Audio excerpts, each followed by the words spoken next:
Bueno, bienvenidos de regreso otra vez a nuestra clase. Vamos a continuar nuestro estudio de Mateo el capítulo 24 y repasemos lo que estábamos estudiando en la última sesión. Estamos estudiando los eventos preliminares que llevaron finalmente a la destrucción de la ciudad de Jerusalén. Nos dimos cuenta que iba a haber guerras, pestilencias, hambres y terremotos.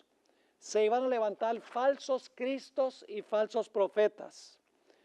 Nos dimos cuenta también que como resultado de estas cosas iba a haber también alborotos en la sociedad. Y todos estos fenómenos iban a realizarse para finalmente poderle echar la culpa al pueblo de Dios. Y nos dimos cuenta que el pueblo de Dios iba a testificar ante gobernantes y reyes, iban a ser ayudados por el poder del Espíritu Santo y como resultado de eso serían perseguidos por amigos y por familiares. En ese tiempo muchos se iban a escandalizar de la fe, es decir, iba a haber un zarandeo, la gente iba a abandonar su relación con el Señor Jesús. Y cuando terminamos la última sesión, estábamos en la sección que se encuentra en la página 26 sobre los falsos profetas que se iban a levantar. Mateo 24 y el versículo 11 dice, y muchos falsos profetas se levantarán y engañarán a muchos. En realidad estos falsos profetas lo que iban a decir era que los que estaban proclamando calamidades para la ciudad de Jerusalén estaban muy equivocados e iban a proclamar ellos paz, paz. Es decir, estos falsos profetas se iban a levantar para decirle al pueblo que todo andaba bien y para echarle la culpa a los que estaban predicando en contra de la ciudad y las prácticas que se estaban realizando allí. La hermana White en El Deseo de Todas las Gentes, página 585, afirmó lo siguiente: se levantaron falsos profetas que engañaron a la gente y llevaron a muchos al desierto. Magos y hechiceros que pretendían tener un poder milagroso arrastraron a la gente en pos de sí a las soledades montañosas. También dice la sierva del Señor en Conflicto de los Siglos, página 28, que los líderes espirituales sobornaban a falsos profetas para que proclamaran que el pueblo debía esperar la salvación de Dios, aunque ya el templo estaba sitiado por las legiones romanas. Hasta el fin las multitudes creyeron firmemente que el Todopoderoso intervendría para derrotar a sus adversarios. Yo pregunto, al final de la historia también se van a levantar falsos profetas que van a decir estos que están proclamando calamidad para los Estados Unidos y para el mundo son alarmistas y en realidad Dios está con nosotros y todo va a salir bien, todo va a suceder de nuevo. Noten lo que dijo Josefo. Sucede que mientras Fado era procurador de Judea, un cierto mago llamado Theudas persuadió a un grupo numeroso del pueblo que tomaran sus efectos personales y lo siguieran al río Jordán, pues les dijo que era profeta y que por su mandato se iba a dividir el río Jordán para que pudieran pasar por él, y muchos fueron engañados por sus palabras. Hechos 13:6 también menciona a otro falso profeta. Dice, y habiendo atravesado toda la isla hasta Pafos, hallaron a un cierto mago, falso profeta judío, llamado Bar Jesús. En 2 de Pedro 2:1 también se mencionan falsos profetas que se levantaron. Dice, pero hubo también falsos profetas entre el pueblo, como habrá entre vosotros falsos maestros, que introducirán encubiertamente herejías destructoras y aún negarán al Señor que los rescató, atrayendo sobre sí mismos destrucción repentina. Y Juan también agrega su testimonio de que hubo muchos falsos profetas que se levantaron en ese tiempo. En 1 de Juan 4:1 dice, amados, no creáis a todo espíritu, sino probad los espíritus si son de Dios, porque muchos falsos profetas han salido por el mundo. Ahora, la siguiente señal que se menciona en Mateo 24, el siguiente evento en la secuencia, se menciona en Mateo 24, 11 y 12. Sigue diciendo, muchos falsos profetas se levantarán y engañarán a muchos, y por haberse multiplicado la maldad, el amor de muchos, ¿qué va a pasar? El amor de muchos se enfriará. Ahora, necesitamos mirar un momento esa palabra maldad que se usa aquí. La traducción maldad no es una buena traducción de la palabra en el griego. En realidad es la palabra griega anomías. En griego la palabra ley es nomos. Cuando uno le pone una A antes de la palabra, significa en contra de o transgresión de. Es decir, una mejor traducción en vez de maldad sería transgresión de la ley. Es la misma palabra que se encuentra en 1 de Juan 3:4, un texto que usamos mucho los adventistas, donde dice que el pecado es ¿qué cosa? Transgresión de la ley. Es decir, se puede traducir perfectamente esto aquí, y por haberse multiplicado la transgresión de la ley, el amor de muchos el amor de muchos se enfriará. Es la misma palabra que se usa en Mateo 7, 21 al 23, a donde Jesús dice, muchos me dirán en aquel día, Señor, Señor, no profetizamos en tu nombre, no echamos demonios en tu nombre, no hicimos muchos milagros en tu nombre. Y Jesús le va a decir, apartados de mí, obradores de ¿qué? De maldad. Pero nuevamente se debería traducir, apartados de mí, transgresores de la ley. Es decir, por la transgresión de la ley, ¿qué iba a pasar?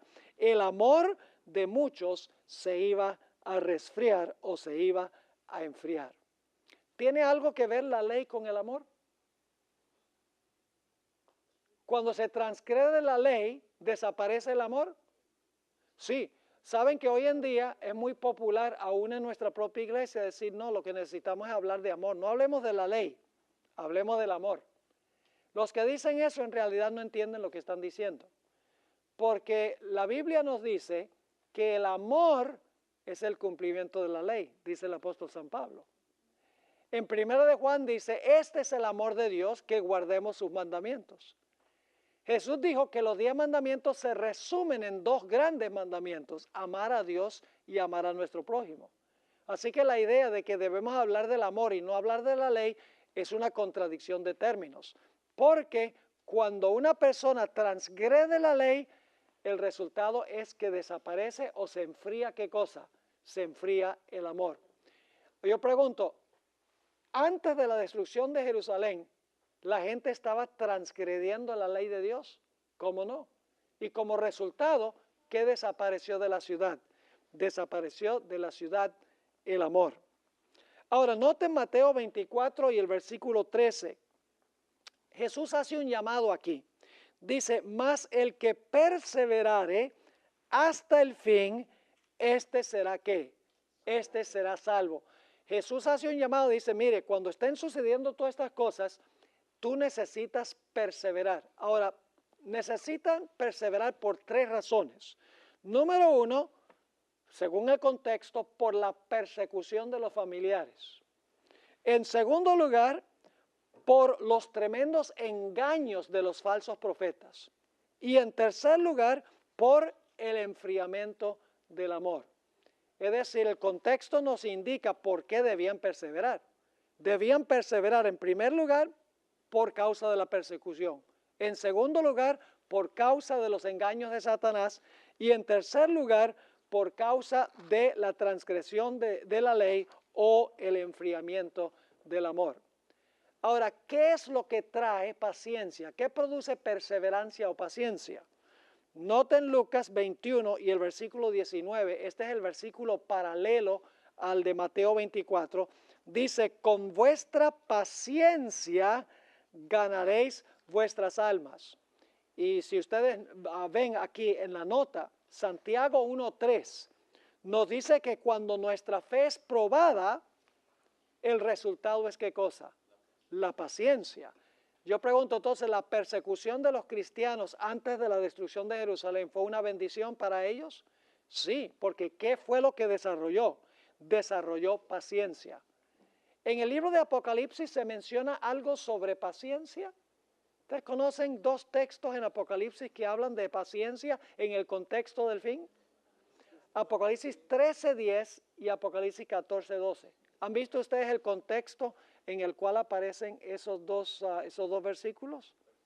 Apocalipsis 13:10 es inmediatamente después de la persecución de la bestia por 1260 años y antes de que se levante la segunda bestia que va a perseguir al pueblo de Dios. Hay un llamado allí a la paciencia, y la palabra paciencia ahí es la misma palabra perseverancia. Se debería traducir: aquí está la perseverancia de los santos, la misma palabra que encontramos en Lucas. Y en Apocalipsis 14:12, donde dice aquí está la paciencia de los santos, es nuevamente la palabra perseverancia, y aparece en el contexto de cuando la bestia persiga al pueblo de Dios, cuando se levante una imagen y cuando se imponga la marca de la bestia. Es decir, tanto en Mateo y en Lucas como en Apocalipsis, el contexto es persecución final contra el pueblo de Dios, y Jesús dice, se debe tener perseverancia. Y luego entonces el Señor Jesucristo habla de la predicación final del Evangelio de Dios. En Mateo 24 y el versículo 14 dice, y será predicado este Evangelio del reino en todo el mundo para testimonio a todas las naciones, y entonces vendrá el fin. Ahora necesitamos entender esa palabra mundo que se usa allí. Hay diferentes palabras que se traducen mundo en el Nuevo Testamento, pero la palabra que se usa aquí para mundo es la palabra griega oikumene, que se refiere al lugar habitado. No está hablando en términos geográficos, sino que está hablando de donde viven los habitantes. Es la misma palabra que se usa en Lucas 2 y el versículo 1, donde dice que César Augusto dio un decreto de que todo el mundo fuera ¿qué? Todo el mundo fuera censado. Ahora, no significa que la geografía del mundo va a ser censada, significa que todas las personas, todos los habitantes iban a ser censadas allí en el Imperio Romano. Es decir, cuando dice que el Evangelio iba a ser predicado en todo el mundo, significa el Imperio Romano, porque en ese tiempo el Imperio Romano era el lugar donde habitaba la gente. Pero esto tiene una doble aplicación. Al final de la historia, esto se refiere a la predicación no solo en el Imperio Romano, sino que se refiere a la predicación ¿dónde? A toda nación, tribu, lengua y pueblo. Noten Apocalipsis, el capítulo 14 y el versículo 6 y 7. Vi otro ángel volar por en medio del cielo que tenía el ¿qué? El evangelio eterno para predicarlo a los que moran en la tierra, a toda nación, tribu, lengua y pueblo.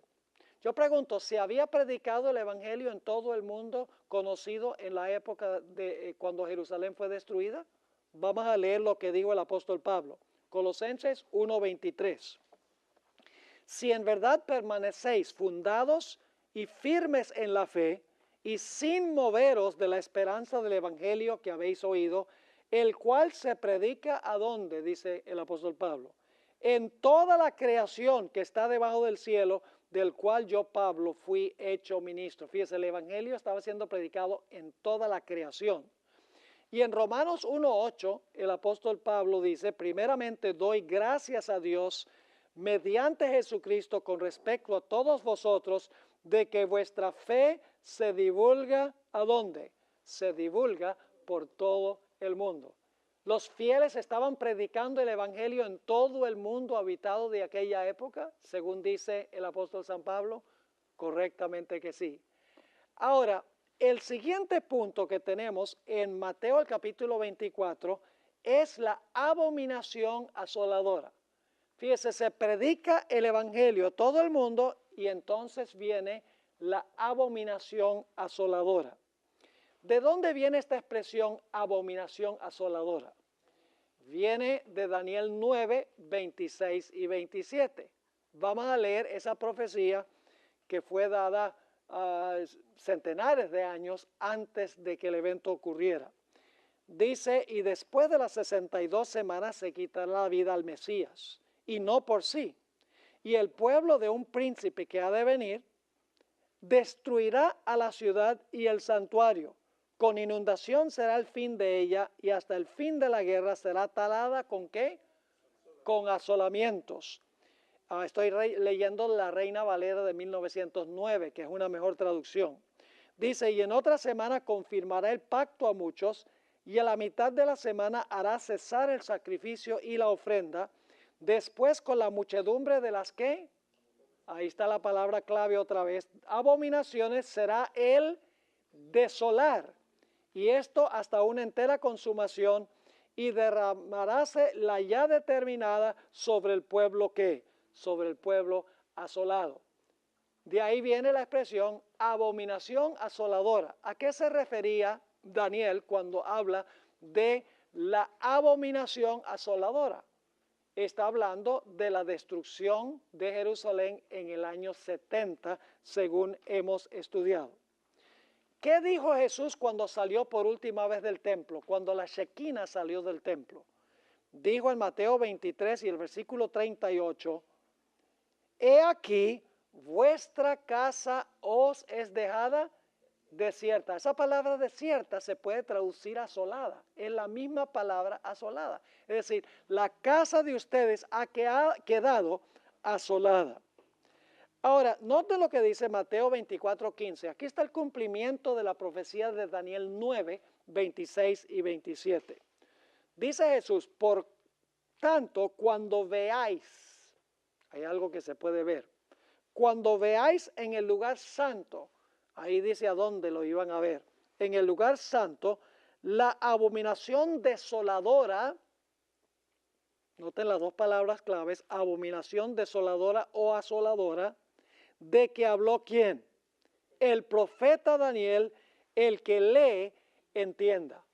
Ahora, hay tres puntos claves que quiero que notemos en este versículo. Número uno, la abominación era algo que la gente dentro de la ciudad podía ¿qué? Podía ver. Pues al verla, ¿qué debían hacer? Debían huir. Segundo, la abominación se colocó en el lugar santo, fuera de los muros de la ciudad. No puede haber sido la abominación dentro de la ciudad, porque entonces ¿cómo iban a huir? Si los romanos estaban destruyendo la ciudad y los que estaban adentro. Y en tercer lugar, la abominación era el presagio que anunció que la asolación vendría pronto. Es la abominación que trae desolación. Es decir, cuando se ve la abominación, se sabe que la desolación está cerca. Ahora, ¿saben ustedes que Flavio Josefo aplicó Daniel 9 a la destrucción de Jerusalén? Interesante que él entendió que Daniel estaba profetizando la destrucción de Jerusalén en el año 70. Esto es lo que escribió Josefo. Asimismo, Daniel escribió en cuanto al gobierno romano y que nuestra nación sería asolada por ellos. Interesante que el historiador judío Josefo entendió que Daniel 9, 26 y 27 se cumplió con los romanos que asolaron la ciudad de Jerusalén. Ahora, Marcos presenta un detalle que no está en el Evangelio según Mateo, el capítulo 24 y el versículo 15. Dice que la abominación asoladora iba a estar en un lugar donde no debía estar. Leamos ese versículo. Pero cuando veáis la abominación desoladora de que habló el profeta Daniel, puesta donde no debe estar, el que le entienda, entonces los que estén en Judea huyan a los montes. Así que repasando, la abominación era algo que la gente podía ver dentro de la ciudad. En segundo lugar, se colocó la abominación en el lugar santo, un poco fuera de los muros de la ciudad. Y en tercer lugar, era un anuncio de que la ciudad iba a ser asolada o iba a ser desolada. Ahora, Lucas nos ayuda mucho a entender qué es la abominación asoladora. En Lucas 21 y el versículo 20 se expresa lo que está en Mateo 24:15 de una forma distinta. Dice allí, pero cuando viereis a Jerusalén rodeada de ejércitos. Yo pregunto entonces, ¿dónde es el lugar santo? ¿Es en la ciudad o es fuera de la ciudad? Fuera, porque dice cuando vieran los ejércitos que rodean la ciudad. Así que el lugar santo tiene que estar ¿dónde? Fuera. Dice, cuando viereis a Jerusalén rodeada de ejércitos, sabed entonces que su ¿qué? Que su destrucción o su asolación ha llegado. Así que, ¿cuál es la abominación? Son los ejércitos romanos que tienen rodeada la ciudad, y los judíos consideraban el área fuera de los muros cierta distancia como terreno sagrado o terreno santo. Es decir, los que estaban en la ciudad, cuando vieran la abominación de los soldados romanos rodeando la ciudad, ellos podían estar seguros que el asolamiento o la destrucción iba a venir muy pronto. Es decir, la abominación constó del sitio de la ciudad por los ejércitos romanos. Así que el lugar santo tiene que haber estado fuera de los muros de la ciudad. Ahora surge esta pregunta: ¿cómo podían huir los que vieran la señal? ¿Cómo podían huir los fieles en la ciudad si la ciudad estaba rodeada o sitiada por los romanos? Es una buena pregunta, ¿verdad? Eso lo vamos a cubrir en unos momentos. Los que vieran la señal, ¿qué debían hacer? Huir inmediatamente. ¿Qué iba a pasar si no huían cuando vieran la señal? Quedarían encerrados en la ciudad y vendría sobre ellos asolación y destrucción. Yo pregunto, ¿llegó finalmente la destrucción sobre la ciudad? ¿El asolamiento llegó cuando vieron la señal de la abominación? ¿Cómo no? En Lucas 19, 41 al 44 se describe a lo que sucedió con la ciudad. Aquí está bajando Jesús la cuesta oriental del Monte de los Olivos para entrar por la puerta oriental a la ciudad de Jerusalén. Nos dice, cuando llegó cerca de la ciudad, al verla, lloró sobre ella, diciendo, oh, si también tú conocieses, a lo menos en este tu día, lo que es para tu paz, mas ahora está encubierto de tus ojos. Porque vendrán días sobre ti, esto está hablando de lo que va a pasar cuando vengan los romanos, cuando tus enemigos te rodearán con vallado y te sitiarán y por todas partes te estrecharán. Es decir, iban a circular la ciudad oriente, occidente, norte y sur. Versículo 44. Y te derribarán a tierra y a tus hijos dentro de ti, y no dejarán en ti piedra sobre piedra, por cuanto no conociste el tiempo de tu visitación. Porque rechazaron a Cristo, ¿qué sucedió con la ciudad? La ciudad fue asolada. Yo pregunto, al final de la historia, ¿qué va a pasar? Adelantándome un poquito. Ya no es un ataque directamente contra Cristo, sino contra ¿quiénes?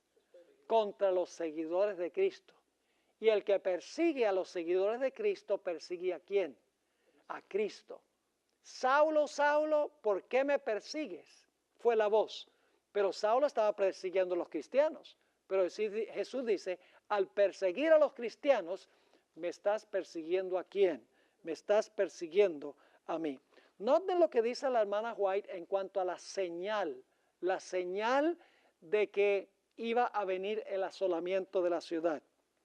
Esto se encuentra en El conflicto de los siglos, página 25.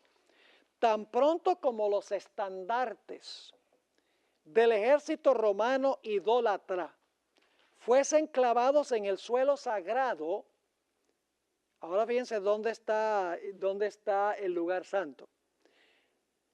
Dice, fuesen clavados en el suelo sagrado que se extendía varios estadios más allá de los muros, los creyentes en Cristo debían ¿qué? Huir a un lugar seguro.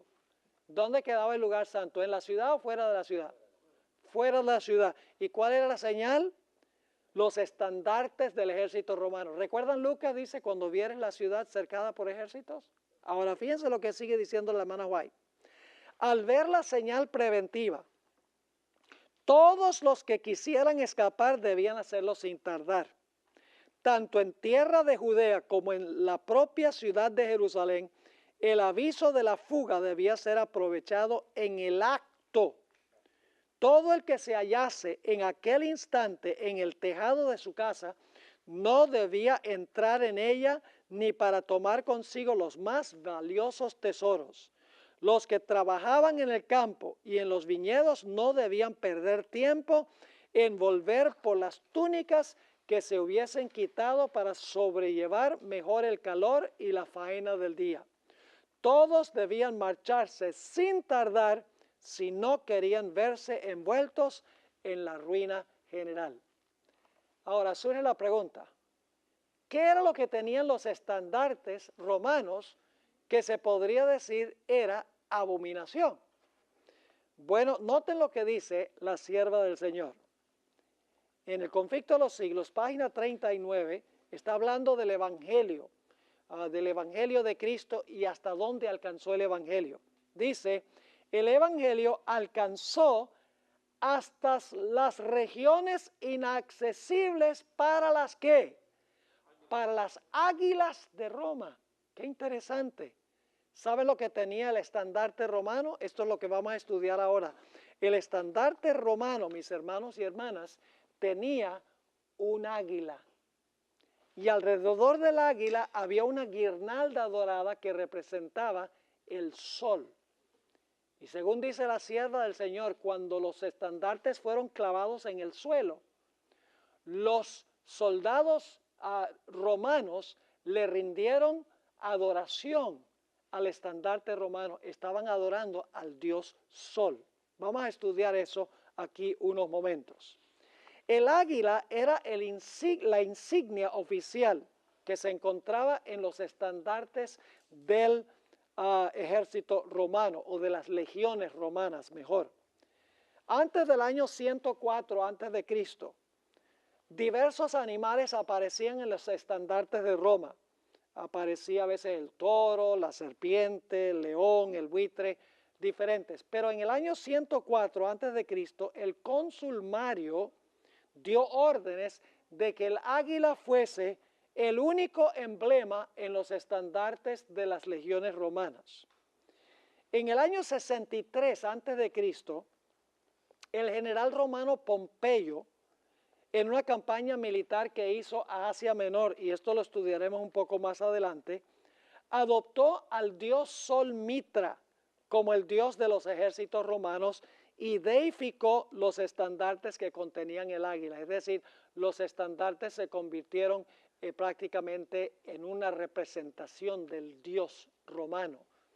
Fíjense nuevamente que se identifica el águila, el sol, con adoración.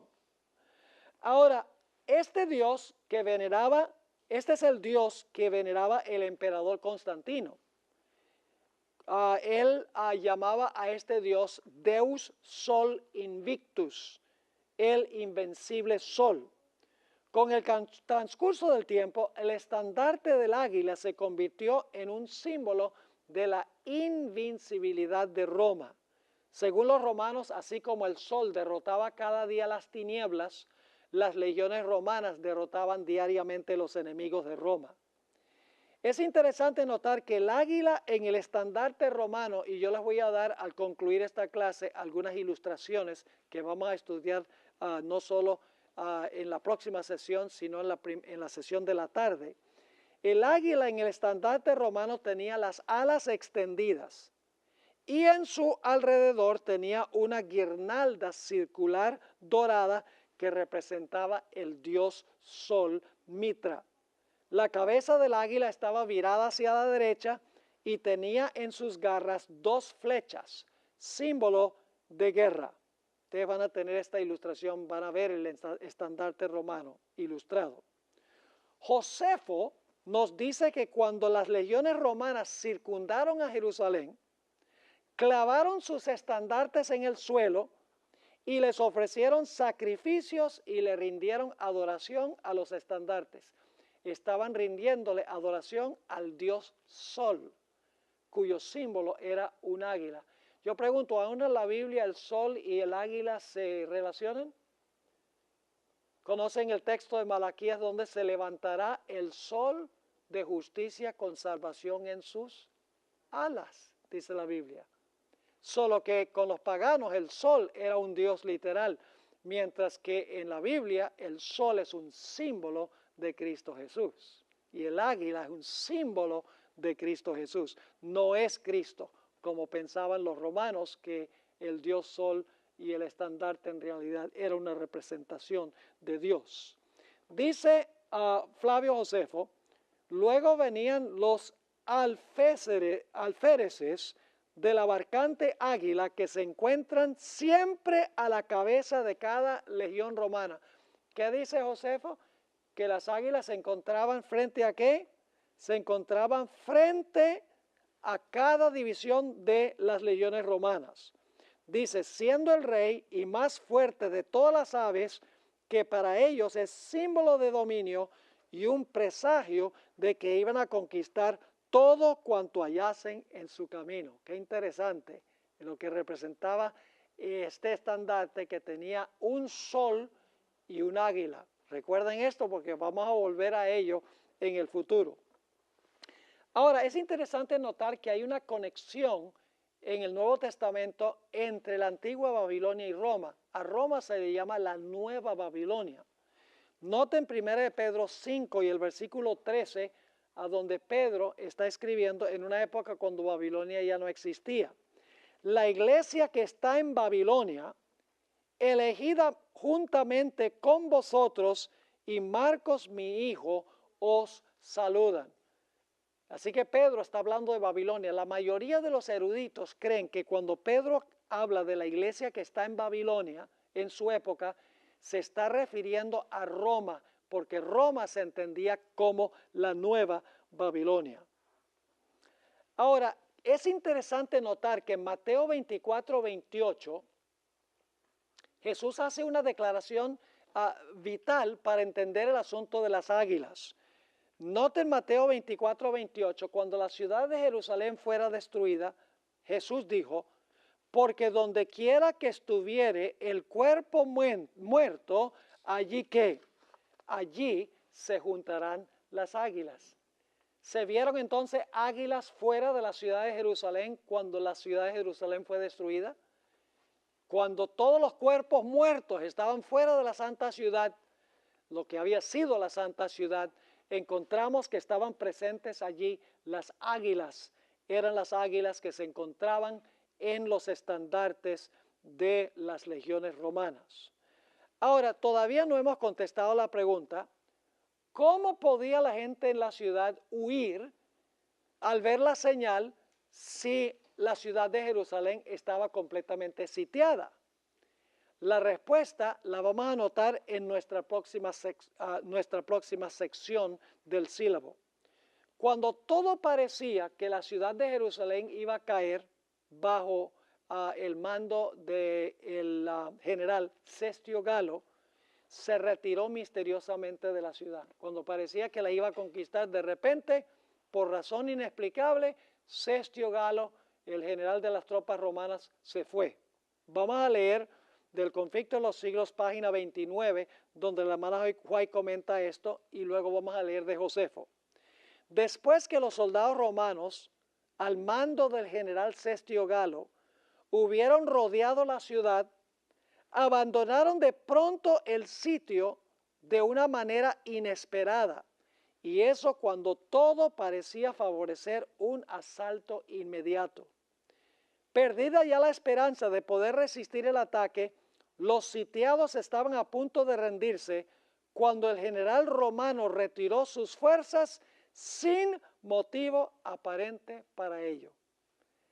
Note lo que escribió Flavio Josefo, sin haber recibido desgracia alguna y sin ninguna causa en absoluto, él, es decir, Cestio, se retiró ¿de dónde? Se retiró de la ciudad. Y saben, lo interesante es que los judíos dentro de la ciudad escucharon a los falsos profetas que les dijeron, ve, se lo dijimos, que Dios iba a intervenir y la retirada de Cestio Galo indica que Dios está con nosotros. Y los judíos enseguida, cuando se retiró Cestio, salieron y pelearon con los romanos y el ejército romano sufrió muchas bajas porque ellos creían que Dios estaba con ellos. Pero luego, después de un tiempo de retirada, regresaron las legiones romanas y circundaron la ciudad y ya no había escape. Pero los que habían visto la señal, habían visto la abominación asoladora, habían visto los estandartes romanos con el águila y con el sol, vieron la señal, obedecieron la señal, huyeron a los montes y cuando regresaron las legiones romanas, todos los cristianos habían salido de la ciudad de Jerusalén y ningún cristiano, dice la sierva del Señor, pereció en la destrucción de Jerusalén. Esa es nuestra próxima sección, Mateo 24, 16 al 18. ¿Qué debía hacer el pueblo de Dios cuando viera la señal, la abominación asoladora? Entonces los que estén en Judea, ¿qué? Huyan a los montes. El que esté en la azotea no descienda para tomar algo de su casa. Y el que esté en el campo no vuelva atrás para tomar su capa. Es decir, cuando se viera la señal de la abominación que iba a traer asolación, la gente debía huir inmediatamente de la ciudad, los cristianos. Ahora, dice la hermana White en el Conflicto de los Siglos, página 29, empero la misericordia providencial de Dios había dispuesto los acontecimientos para bien de los suyos. Ya estaba dada la señal a los cristianos que aguardaban el cumplimiento de las palabras de Jesús. Y en aquel momento se les ofrecía una oportunidad que debían aprovechar para huir, conforme a las indicaciones dadas por el Maestro. Y en ese momento huyeron los cristianos de la ciudad de Jerusalén y ni un solo cristiano, vamos a encontrar, pereció en la destrucción de Jerusalén, porque luego regresó Tito, otro general de las tropas romanas, circuló la ciudad de los 4 ángulos, dice Josefo que construyó un muro alrededor de la ciudad y entonces ya no había escape para nadie que se encontraba en la ciudad. Casi todos los que estaban en la ciudad perecieron cuando los ejércitos romanos los destruyeron, pero los que habían escapado salvaron sus vidas. Es interesante que en Mateo 24, inmediatamente después de hablar de la señal, la abominación asoladora y la huida del pueblo de Dios, inmediatamente después se describe un tiempo de angustia para el pueblo de Dios. Ahora yo pregunto, nada más para adelantarme un poco, ¿será que hay una nación en el mundo hoy cuya insignia es el águila y que va a imponer algo relacionado con el sol? Y que cuando se vea esa señal, el pueblo de Dios va a tener que huir de las grandes ciudades para salvar sus vidas. ¿Será posible? Y que cuando huyan van a pasar por un terrible tiempo de angustia. ¿Están viendo la secuencia? Por eso necesitamos entender qué pasó históricamente, porque podemos entender lo que va a pasar en términos proféticos. Es decir, ahora vino un tiempo de angustia terrible para los que estaban en la ciudad y también para los que huyeron. La sierva de Dios dice en el Conflicto de los Siglos, página 29, ni un solo cristiano pereció en la destrucción de Jerusalén. En el Antiguo Testamento, ustedes recuerdan que estudiamos el libro de Ezequiel. Se puso una marca sobre los fieles para que ellos no perecieran cuando la ciudad fuera destruida. ¿Cómo no? Vino Nabucodonosor con sus águilas contra la ciudad. ¿Qué pasó con los que habían recibido la señal en su frente? No perecieron cuando la ciudad fue destruida. De la misma manera, cuando Jerusalén fue destruida por Tito y las legiones romanas, no pereció ni un solo cristiano en la destrucción porque habían escapado por sus vidas. Es decir, había un remanente fiel. Josefo tenía la tendencia a veces de hablar en forma hiperbólica, es decir, exageraba en su lenguaje. Tuvo esto que decir en cuanto a la destrucción de Jerusalén. Las desgracias que han caído sobre todos los que han vivido desde la fundación del mundo no se pueden comparar con lo que cayó sobre los judíos, con lo que sobrecayó a los judíos. En otras palabras, fue la peor desgracia en la historia del mundo, según Josefo, el sitio de la ciudad y la destrucción final de la ciudad. Jesús usó una expresión similar cuando dijo que se iba a ver un tiempo de angustia cual no se ha visto desde el principio del mundo. Interesante que Josefo usara casi la misma expresión que usó el Señor Jesucristo. Ahora yo pregunto, los que estaban dentro de la ciudad, que escaparon cuando vieron la señal, ¿qué día guardaban como día de reposo? ¿Ustedes creen que eso es un accidente, una coincidencia que Jesús haya mencionado el sábado aquí? En contraste con los estandartes romanos. Dice aquí en Mateo 24 y el versículo 20, orad pues, aquí está hablando Jesús, que vuestra huida no sea en invierno ni en qué, ni en día de reposo, que en realidad se debería traducir ni en sábado. Yo no sé si ustedes conocen la trayectoria de por qué en la versión Reina Valera de 1960 aparece la expresión día de reposo en vez de la palabra sábado. Es muy interesante la historia de esto. Las sociedades bíblicas dijeron que ellos iban a cambiar la palabra sábado, como aparece en la Reina Valera de 1909, y van a cambiarlo a día de reposo, y la Iglesia Adventista protestó, porque la Iglesia Adventista ha apoyado mucho a las sociedades bíblicas. Y por lo tanto la Iglesia Adventista dijo, ¿por qué van a cambiar ustedes de sábado a día de reposo? Cuando la palabra en griego es sábado. Y ellos dijeron, bueno, lo que vamos a hacer entonces, ya que ustedes protestan, es que vamos a poner día de reposo y entonces le ponemos un asterisco chiquitico y al pie de la página pone, aquí equivale a sábado. Pues si equivale a sábado, ¿por qué no ponen sábado? ¿Para qué ponen un asterisco al pie de página, aquí equivale a sábado? La razón es que día de reposo es una expresión muy ambigua. Día de reposo puede ser cualquiera, pero sábado es sábado. O sea que las sociedades bíblicas lo que quisieron fue suavizar el significado explícito de la Biblia de que el sábado es el día de reposo. Y entonces, después que ellos vieron la señal, la abominación que iba a traer asolación, vino finalmente la asolación de la ciudad de Jerusalén. Habían visto la abominación de los estandartes romanos y ahora vino la desolación. Quiero que noten lo que dice Juan 11 y el versículo 48 al 50. Esto es algo que estaba sucediendo a unos 6 meses antes de la muerte del Señor Jesucristo. Resulta que Jesús desempeñó el mayor milagro que haya hecho, según el Espíritu de Profecía, mientras estuvo aquí en la tierra. Jesús resucitó a un hombre que había estado muerto 4 días, a Lázaro. Y en Juan 11 dice que cuando Jesús resucitó a Lázaro, las iglesias de la época, por así decirlo, las sinagogas se empezaron a vaciar. Y todas las personas empezaron a seguir a Jesús. Porque quedaron impactados de que Jesús hubiese resucitado a una persona que llevaba 4 días de muerto, un milagro extraordinario. Así que todos empezaron a seguir a Jesús y los líderes espirituales de la nación judía dijeron, esto no podemos permitirlo, porque si lo permitimos, toda la gente va a seguir a Jesús y entonces no va a ser necesario que exista ya la religión judía, ni la nación judía, ni nuestra ciudad, ni nuestro templo, y entonces van a venir los romanos y los romanos van a destruir nuestro templo y nuestra ciudad, nos van a quitar y todo el mundo lo va a seguir a él.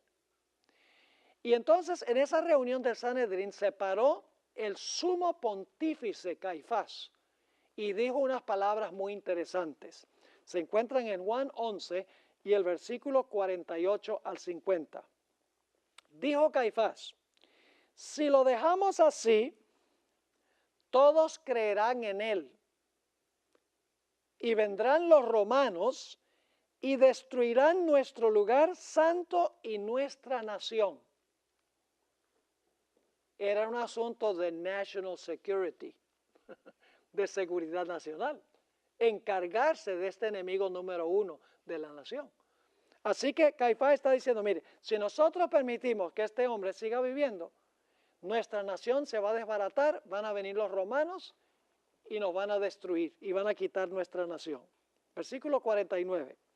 Entonces Caifás, uno de ellos, sumo sacerdote aquel año, les dijo: vosotros no sabéis nada, ni pensáis que nos conviene que un hombre muera por el pueblo y no que toda la nación perezca.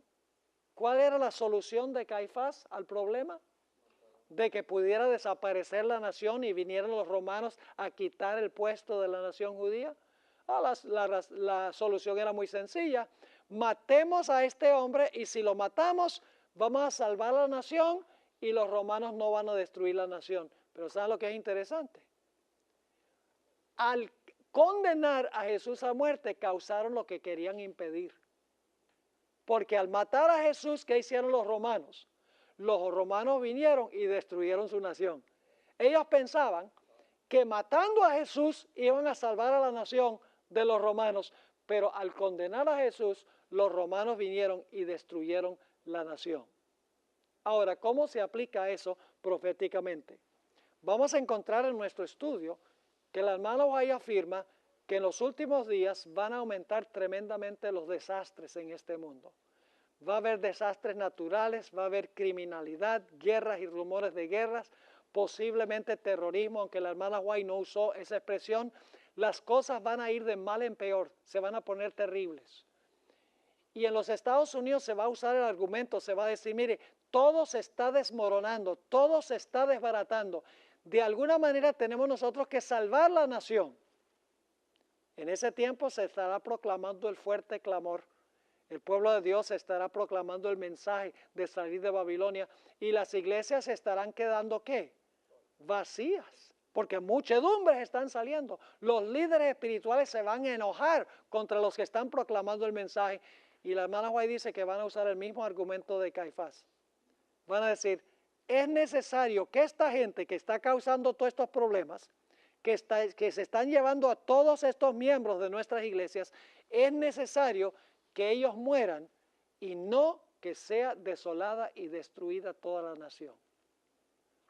Va a repetirse en forma muy semejante este panorama que tenemos en Juan el capítulo 11. Yo pregunto entonces, mis hermanos y hermanas, ¿es importante conocer el marco histórico de Mateo el capítulo 24, Marcos 13 y Lucas 21?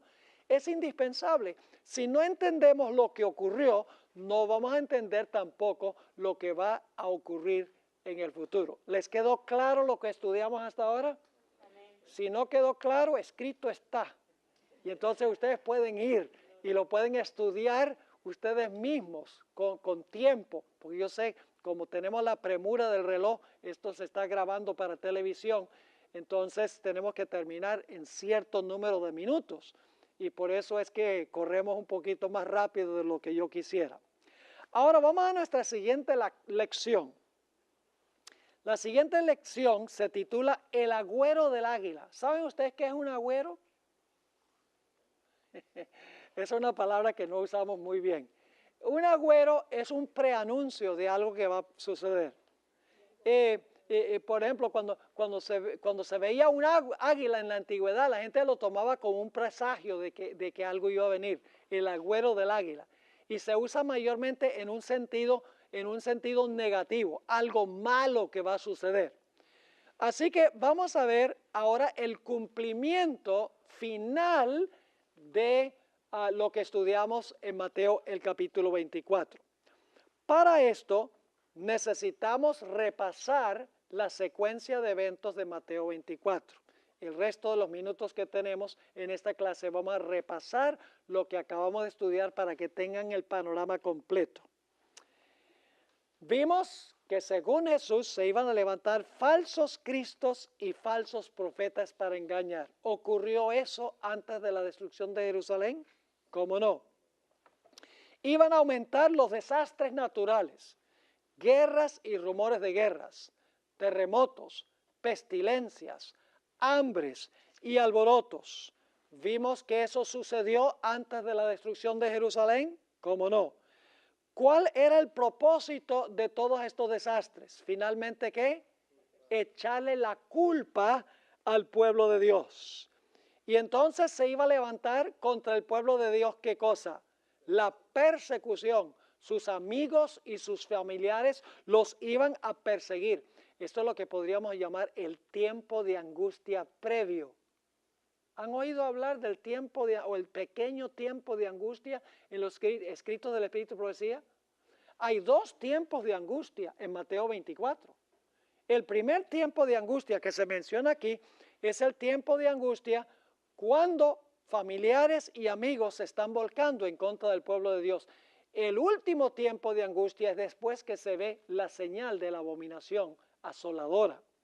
Así que hay un tiempo de persecución por parte de familiares, por parte de amigos, que están echando la culpa al pueblo de Dios por los desastres que están ocurriendo. ¿Y qué tendrá que hacer el pueblo de Dios entonces? ¿Qué tuvo que hacer el pueblo de Dios antes de la destrucción de Jerusalén? Tuvo que testificar ante ¿qué? Ante gobernantes, reyes y magistrados. ¿Qué recibieron para poder testificar? Vimos que recibieron el poder del Espíritu Santo para poder testificar ante reyes y gobernantes. Pero en este tiempo también hubo ¿qué cosa? Un zarandeo. ¿Qué pasó con muchos de los que habían aceptado el mensaje?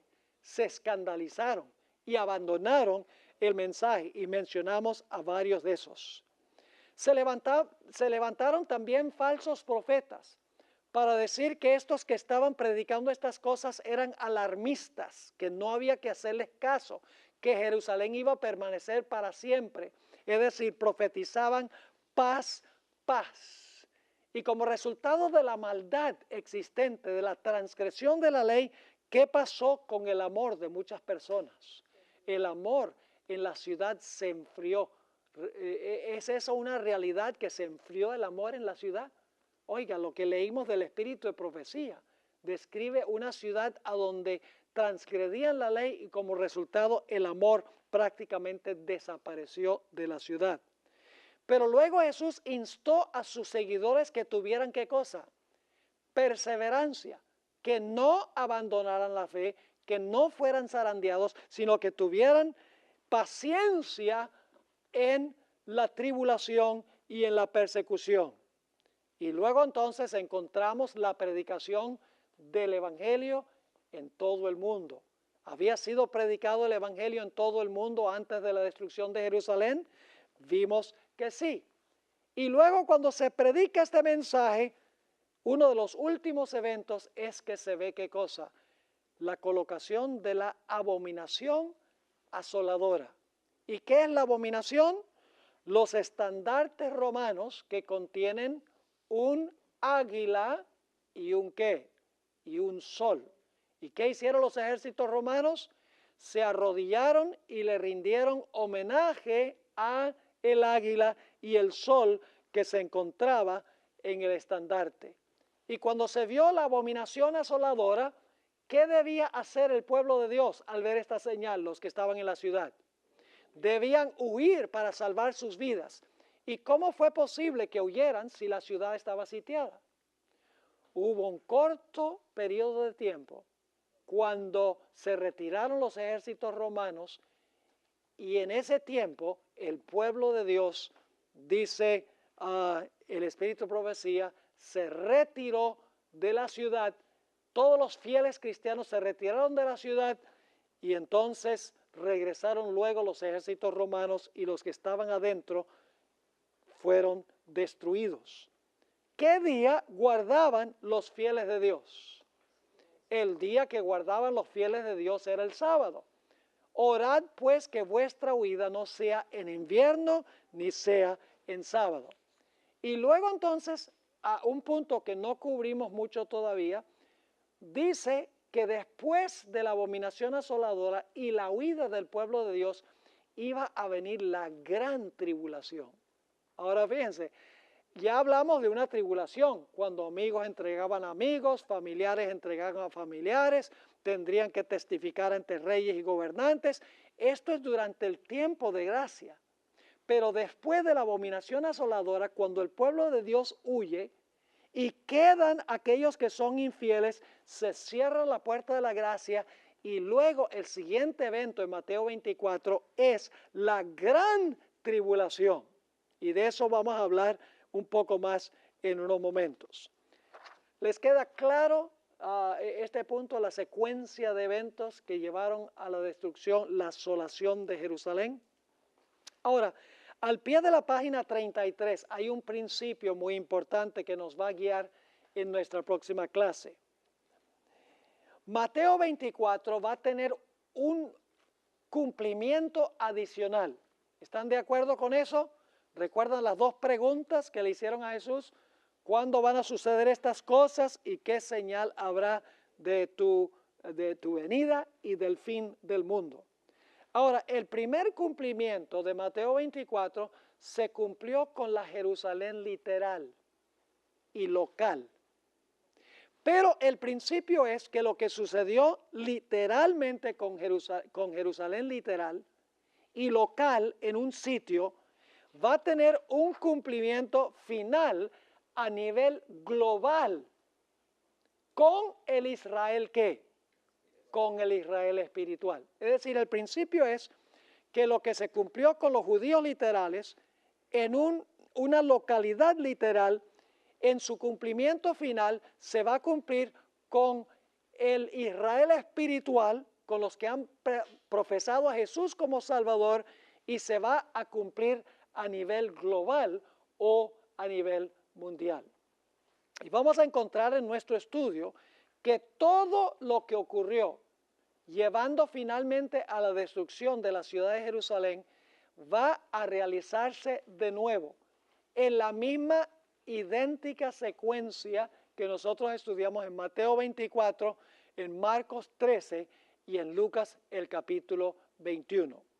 Así que vamos a estudiar en esta lección, en nuestra próxima sesión, la secuencia de eventos que vimos que llevaron a la destrucción de Jerusalén. Y vamos a encontrar que cada uno de los eventos que llevaron a la destrucción final de Jerusalén se van a cumplir de nuevo inmediatamente antes de la segunda venida del Señor Jesucristo. Es decir, hay un paralelo preciso y exacto.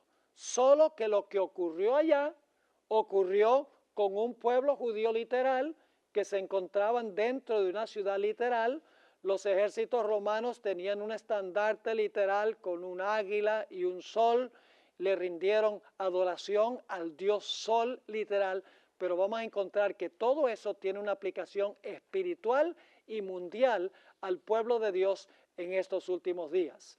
Ese será nuestro estudio en la próxima sesión que tendremos en unos minutos.